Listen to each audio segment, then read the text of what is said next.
Hello, and welcome back, my fellow Lovecraftians, to a short tale by H.P. Lovecraft. Today we'll be reading He by H.P. Lovecraft. I saw him on a sleepless night when I was walking desperately to save my soul in my vision. Coming to New York had been a mistake, for whereas I had looked for poignant wonder and inspiration in the teeming labyrinths of ancient streets that twist endlessly from forgotten courts and squares and waterfronts to courts and squares and waterfronts equally forgotten, and in the cyclopean modern towers and pinnacles that rise blackly Babylonian under waning moons, I had found instead only a sense of horror and oppression which threatened to master, paralyze, and annihilate me. The disillusion had been gradual. Coming for the first time upon the town, I had seen it in the sunset from a bridge, majestic above its waters, its incredible peaks and pyramids rising flower-like and delicate from pools of violet mist, to play with the flaming golden clouds and the first stars of evening. Then it had lightened up window by window. Above the shimmering tides where lanterns nodded and glided and deep horns bayed weird harmony, and itself became a starry firmament of dream, redolent of fairy music and one with the marvels of Carcassonne and Samarkand and El Dorado, and all glorious and fabulous cities. Shortly afterward, I was taken through these antique ways, so dear to my fancy, narrow, curving alleys and passages, where rows of red Georgian brick blinked with small paned dormers above pillared doorways that had looked on gilded sedans and paneled coaches, and in the first flush of realization of these long-wished things, I thought I had indeed achieved such treasures as would make me, in time, a poet. But success and happiness were not to be. Garnished daylight shrewd, only squalor and alienage and the noxious infiltrations of climbing, spreading stone, where the moon had hinted of loveliness and elder magic, and the throngs of people that seethed through the flume-like streets were squat, swarthy strangers, with hardened faces and narrowed eyes, shrewd strangers, without dreams and without kinship to the scenes about them, who could never mean aught to be a blue-eyed man of the old folk, with a love of fair green lanes and white New England village steeples in his heart. So, instead of poems I had hoped for, there came only shuddering blankness and feeble loneliness, and I saw at last a fearful truth which no one, and I mean no one, had ever dared to breathe before. The unwhisperable secret of secrets. The fact that the city of stone and Stridor is not a sentient perpetration of old New York as London is of old London and Paris of old Paris, but that it is in fact quite dead, its sprawling body imperfectly embalmed and infested with queer animate things which had nothing to do with it as it was in life. Upon making this discovery, I ceased to sleep comfortably. So something of resigned tranquility came back as I gradually formed the habit of keeping off the streets by day and venturing abroad only at night, when darkness calls forth what little the past still hovers, race-like about an old white doorway remembers the stolid forms that once passed to my people, lest I seem to crawl back ignobly in defeat. Then, on a sleepless night's walk, I met the man. It was a grotesque hidden courtyard of the Greenwich section, for there in my ignorance I had settled, having heard of this place as the natural home of poet and artist. The archaic lanes and houses and unexpected bits of square and court had indeed delighted me, and when I found the poets and artists to be loud-voiced pretenders whose quaintness is tinsel and whose lives are a denial of all that pure beauty which is poetry and art, I stayed on for love of these venerable fanes.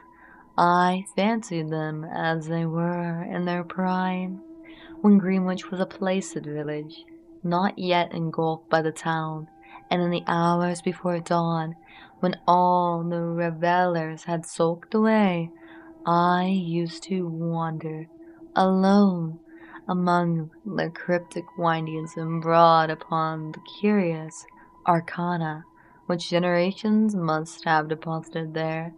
This kept my soul alive and gave me a few of those dreams and visions for which the poet far within me cried out. The man came upon me at about 2 one cloudy August morning, as I was threading a series of detached courtyards, now accessible only through the enlightened hallways of intervening buildings, but once forming parts of a continuous network of picturesque alleys.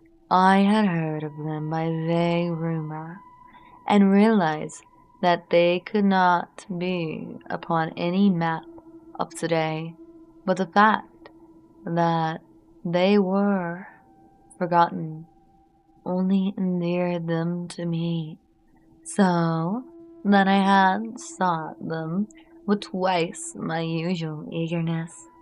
Now that I had found them, my eagerness again redoubled, for something in their arrangements dimly hinted that they might be only a few of many such, with dark, dumb counterparts wedged obscurely betwixt high, blank walls and deserted rear tenements, or lurking lamplessly behind archways, unbetrayed by hordes of the foreign-speaking, or guarded by furtive and uncommunicative artists whose practices do not invite publicity or the light of day.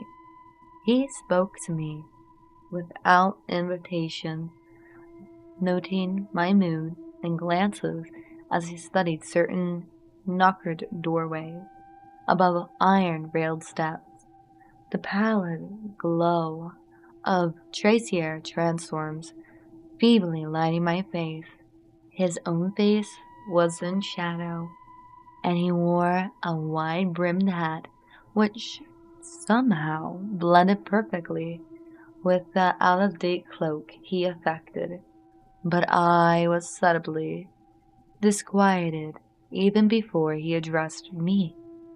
His form was very slight, thin, almost too cadaverous, and his voice proved phenomenally soft and hollow, though not particularly deep. He had, he said, noticed me, several times at my wanderings and inferred that I resembled him in loving the vestiges of former years. Would I not like the guidance of one long practiced in these explorations and possessed of local information profoundly deeper than any which as obvious newcomers could possibly have gained? As he spoke, I caught a glimpse of his face in the yellow beam from a solitary attic window. It was a noble, even a handsome, elderly countenance, and bore the marks of a lineage and refinement unusual for the age and place, yet some quality about it disturbed me almost as much as its features pleased me.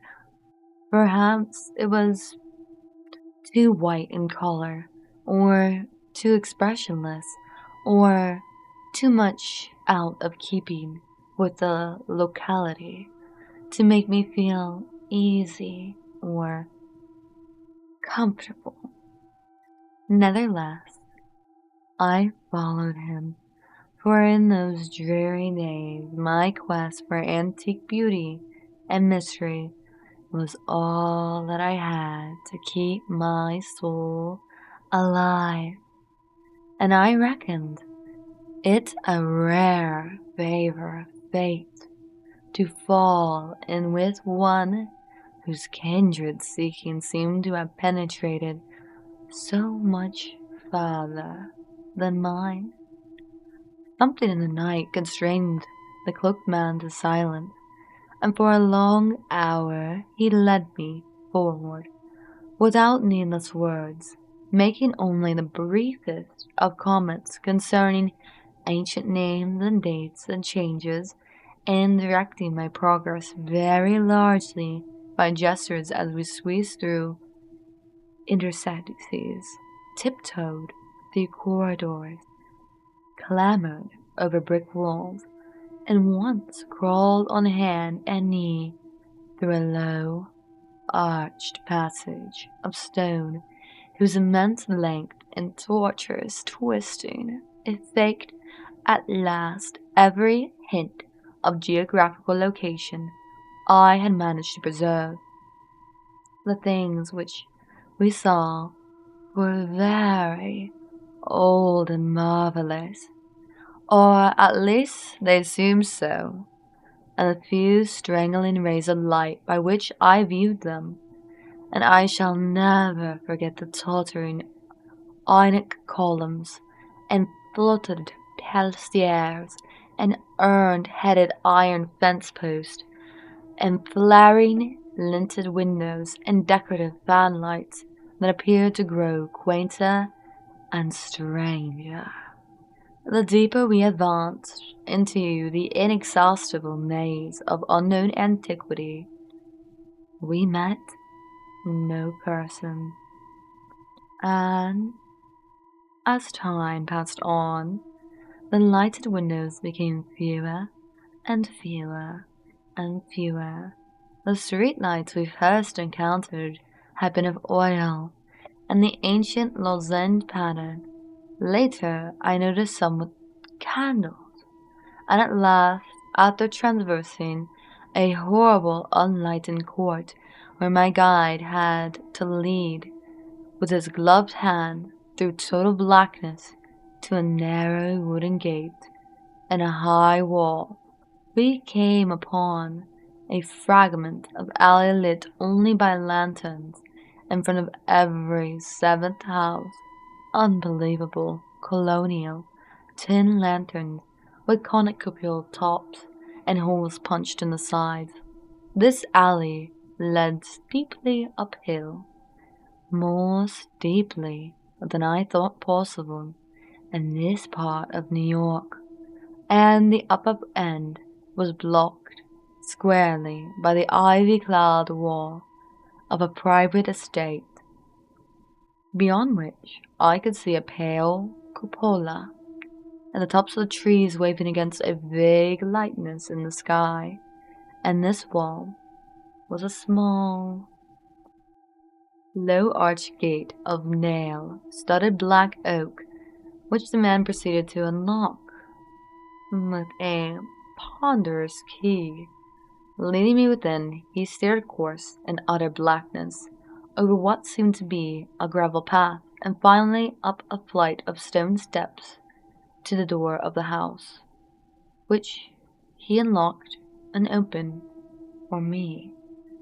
We entered, and as we did, so I grew faint from a reek of infinite mustiness which welled out to meet us, and which must have been the fruit of unwholesome centuries of decay. My host appeared not to notice this, and in courtesy I kept silent as he piloted me up a curving stairway, across the hall, and into a room whose door I heard him lock behind us.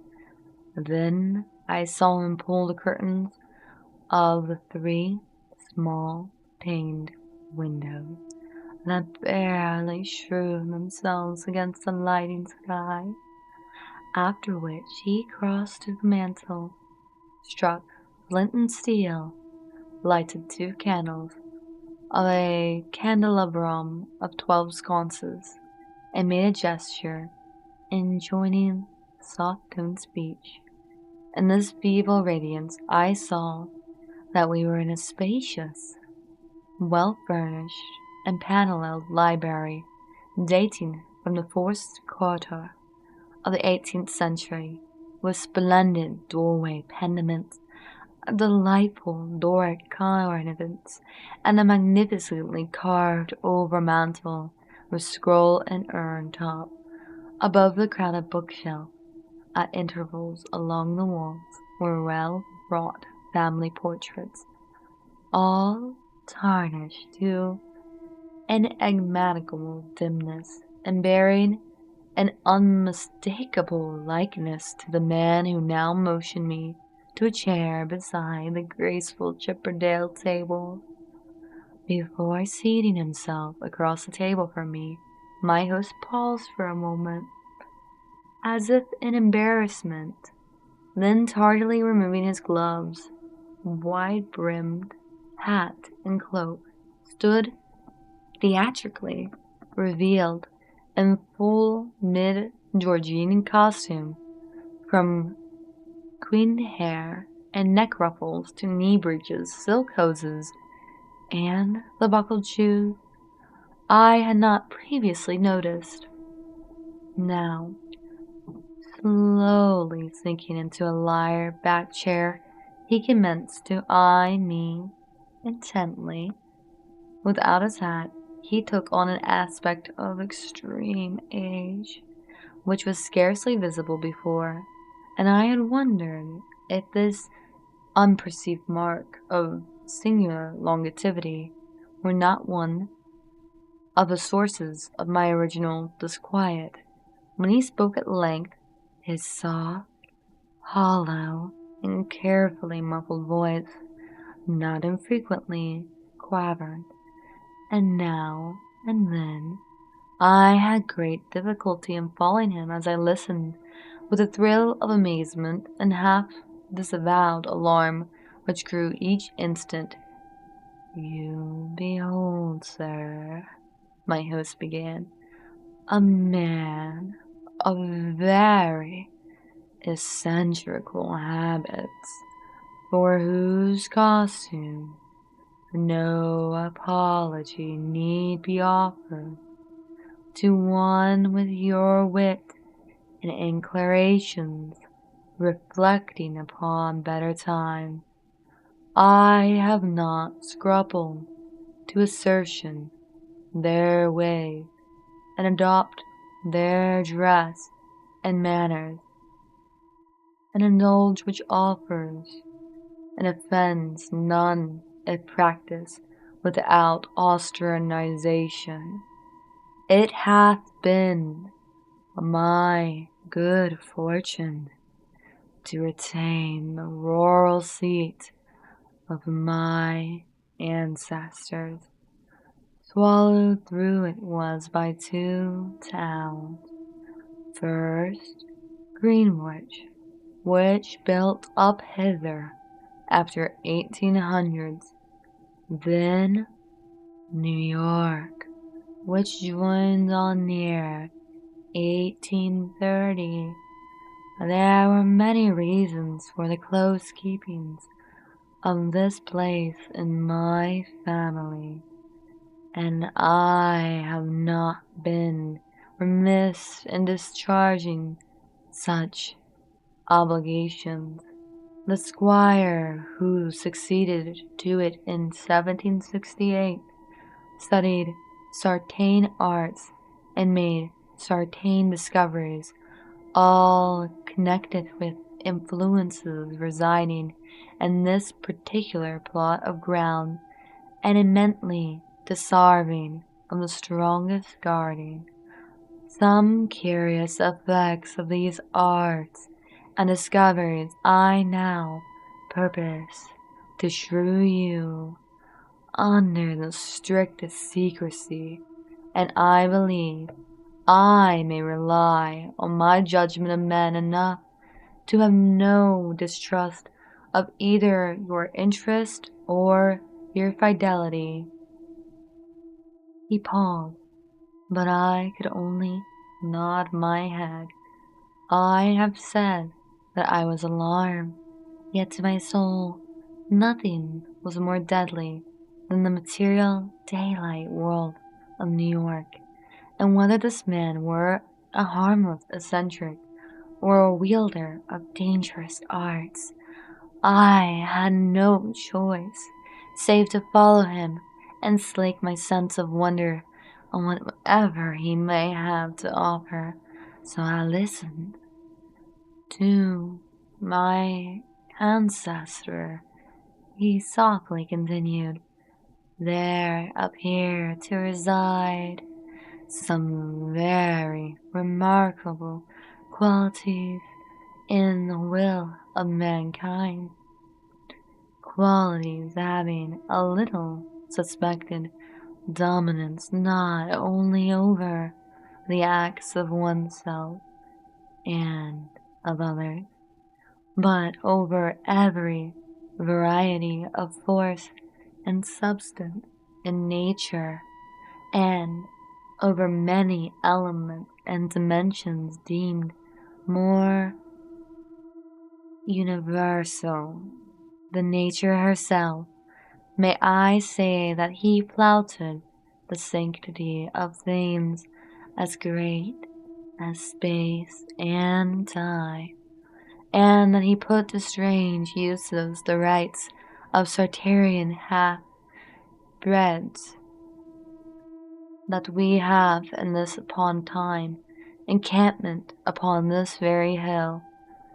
The Native American shrewd choler when places were built and were plaguily pestilent in asking to visit the ground at the full of the moon. For years they stole over the wall each month when they could, and by stealth performed certain acts. Then, in 68, the new squire catched them in their doings, and stood still at what he saw.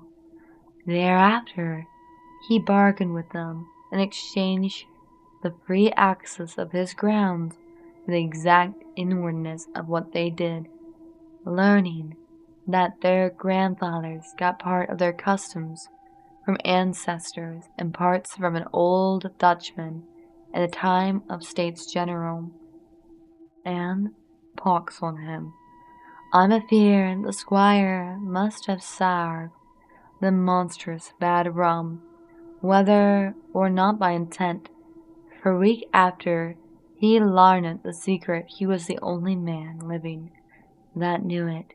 You, sir, are the first outsider to be told there is a secret, and split me if I'd have risked tampering that much with the power, had he not been so hot after bygone things.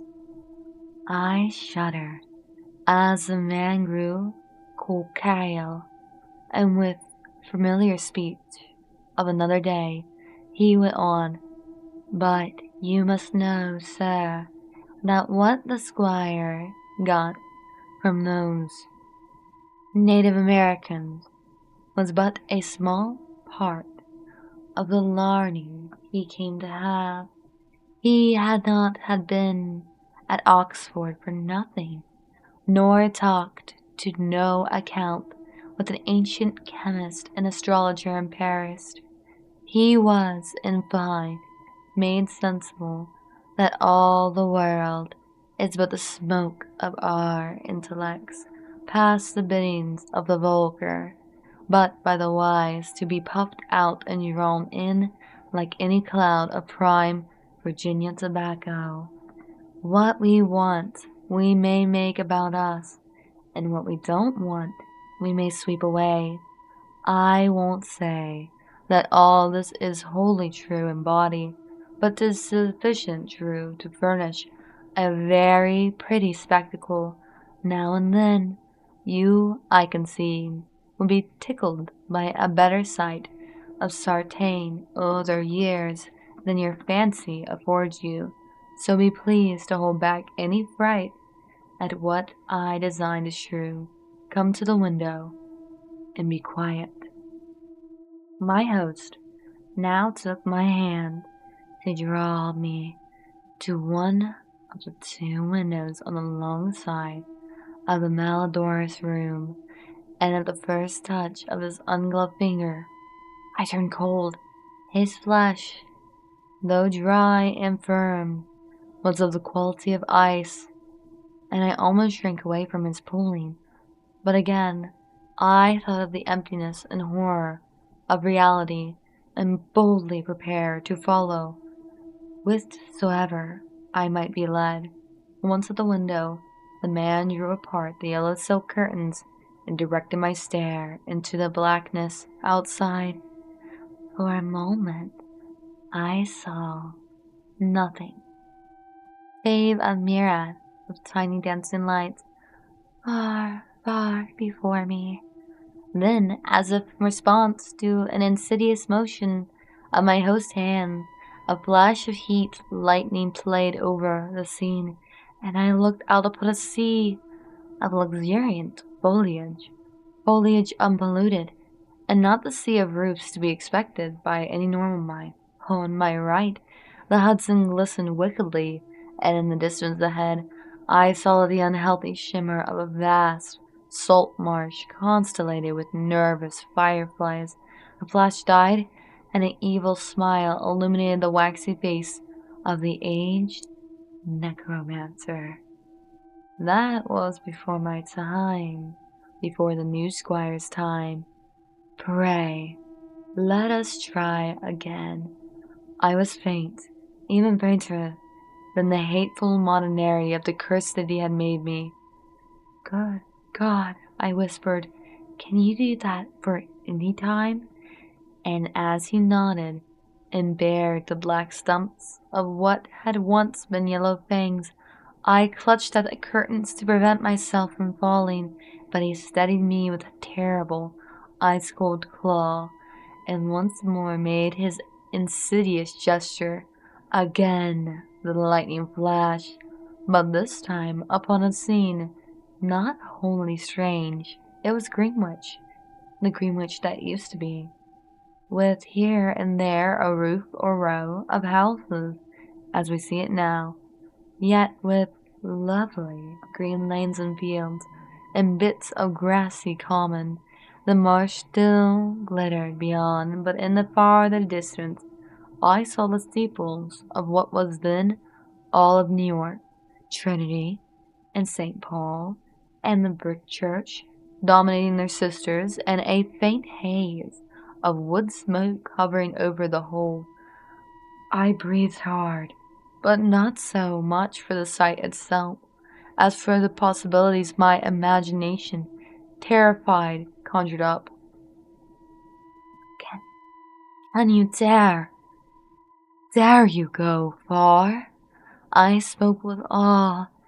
I think he shared it for a second, but then that evil grin returned. Far? What I have seen would blast you to a mad statue of stone. Back, forward, look ye pulling, black wit. And as he snarled the phrase under his breath, he gestured anew, bringing to the sky a flash more blinding than either which had come before. For full 3 seconds, I could glimpse that the pandemic sight, and in those seconds I saw a vista which will ever afterward torment me in my dream. I saw the heavens verminous with strange flying things, and beneath them a hellish black city of giant stone terraces with impious pyramid flung savagely to the moon, and devil lights burning from unnumbered windows, and swarming loathsomely on aerial galleries. I saw the yellow squinted-eyed people of that city, robed horribly in orange and red, and dancing insanely to the pounding of fevered kettle drums, the clatter of obscene crotala, and the maniacal moaning of muted horns, whose ceaselessly direst rose and fell undauntedly like waves of an unhollowed ocean of bitumen. I saw this vista, I say, and heard as with the mind's ear the blasphemous Dom Daniel of Can Company which accompanied it. It was the shrieking fulfillment of all the horror which was Corpse City had ever stirred in my soul, and forgetting every injunction to silence, I screamed and screamed and screamed as my nerves gave way and the walls quivered about me. Then, as the flash subsided, I saw that my host was trembling too, a look of shocking fear half blotting from his face. The serpent disorientive rage which my screams had excited. He tottered, clutched at the curtains, as I had done before, and wrinkled his head wildly, like a hunted animal. God knows he had cause, for as the echoes of my screaming died away, there came another sound so hellishly suggestive that only numbed emotions kept me sane and conscious. It was the steady, stealthily creaking of the stairs beyond the locked door, as with the ascent of a barefoot or skin-shod horde, and at last the cautious, purposeful rattling of the brass latch that glowed in the feeble candlelight. The old man clawed and spat at me through the moldy air, and barked things in his throat as he swayed with the yellow curtains he clutched. The full moon. Damn ye, you yelping dog. Ye called them, and they come for me. Mosquin feet, dead men. Gad sink ye, red devils, but I poisoned no rum of yours. Hadn't I kept your pox-rotted magic safe? You swindled yourself sick, curse ye, and ye must needs blame the squire. Let go you. Unhand that latch, I've naught for ye here. At this point, 3 slow and very deliberate raps shook the panel of the very door, and a white foam gathered at the mouth of a frantic magician, his fright turning to steely despair, left room for what a resurgence of his rage against me, and he staggered a step towards the table, on whose edge I was steadying myself, the curtain still clutched in his right hand, as his left clawed out to me, grew taut, and finally crashed down from their lofty fastenings, admitting to the room the flood of that full moonlight which the brightening of the sky had passaged, and those greenish beams, the candles pallid, and a new semblance of decay spread over the musk-reeking room, with its wormy paneling, sagging floor, battered mantel, rickety furniture, and ragged draperies, It spread over the old man too, whether from the same source or because of his fear and vehement, and I saw him shrivel and blacken as he lurched near and strove to rend me with his vulturine talons. Only his eyes stayed whole, and they glared with a propulsion dilated in incandescence which grew as the face around them charred and dwindled. The rapping, now repeated with greater insistence, and this time bore a hint of metal.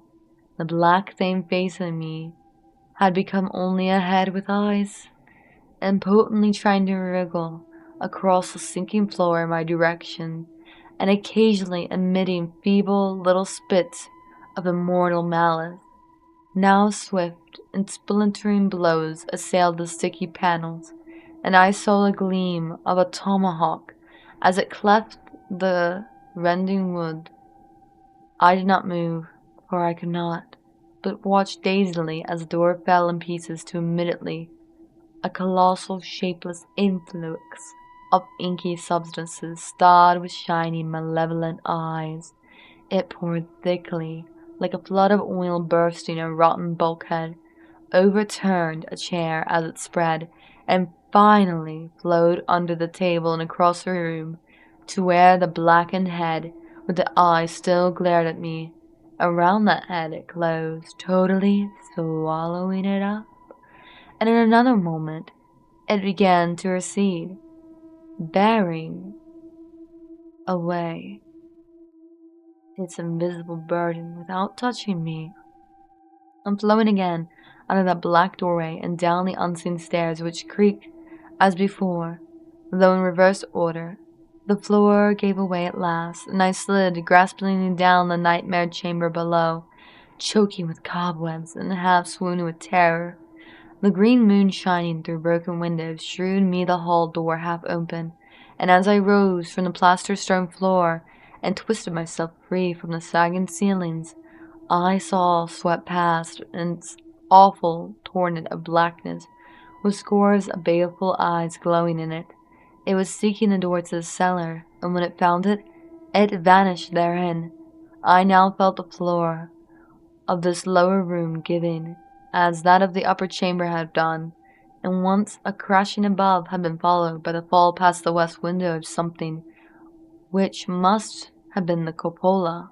Now liberated for the instant from the wreckage, I rushed through the hall to the front door, and finding myself unable to open it, seized a chair and broke a window, climbing frenziedly out upon the unkept lawn where moonlight danced over yard-high grass and weeds. The wall was high, and all the gates were locked, but moving a pile of bones in a corner, I managed to gain the top and cling to the great stone urn set there. About me, in my exhaustion, I could see only strange walls and windows and old bramble roofs. The steep street of my approach was nowhere visible, and the little I did see succumbed rapidly to a mist that rolled in from the river despite the glaring moonlight. Suddenly the urn to which I clung began to tremble, as if sharing my own lethal dizziness, and in another instant my body was plunging downwards to I knew not what fate.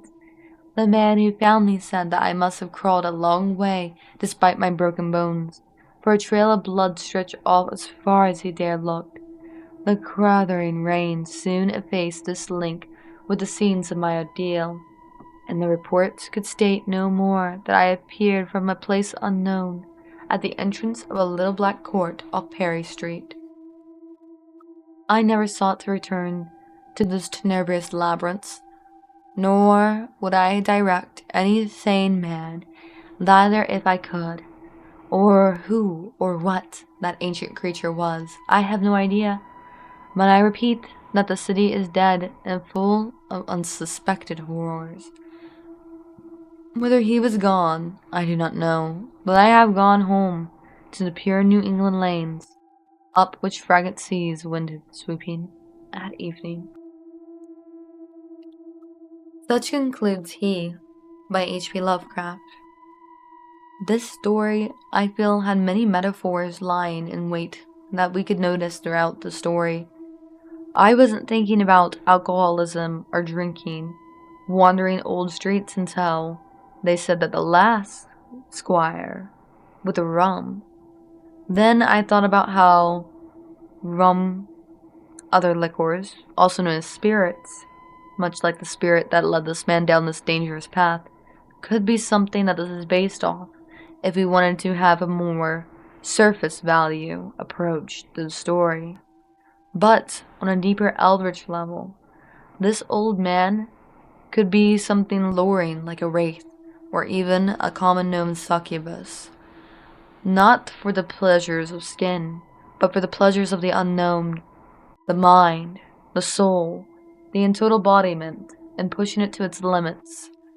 When our narrator was screaming, it did give alert to the heavens and the hells that something wasn't really right, we could say, in this area. The man was holding on to old eldritch magic. I didn't even expect him to be a necromancer until it was directly told to me as a viewer. The squires that came before could have suffered a fate much like our narrator, but even I think it was much worse, being that there's a pile of bones that our narrator dug through. The eldritch horror of adventure is always something I look forward to in these stories. But, of course, I'd love to know what my lovely Lovecraftians look forward to. And until next time, darlings, like, comment, and subscribe to stay up to date with our little cult. But until next time, bye-bye.